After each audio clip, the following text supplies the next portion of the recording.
સવારના વાગી ગયા છે 9:30 અને મારું બધું કામ પતી ગયું છે અને હવે ખાવા બનાવવાની તૈયાર છે.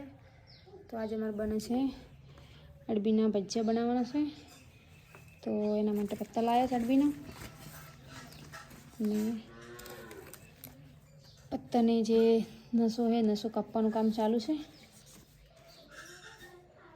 તો ચલો આપણે નસો કાપીએ. તો ગાઈઝ આ રીતના કાપી નાની નસો કાઢી નાખવાની. બધી નસો આ રીતના કાઢી નાખવાની કાપી.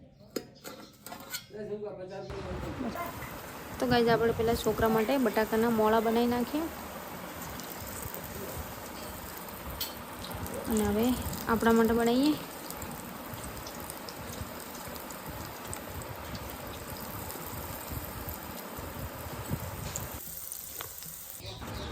તો ગાઈઝ આપણા ગોટા બનીને રેડી થઈ ગયા છે. મોળા પણ બનાવ્યા, મરચાંના બનાવ્યા છે અને સાથે કઢી પણ બનાવી છે. તો ચલો ચેક કરીને જોઈએ હવે કેવા બન્યા છે.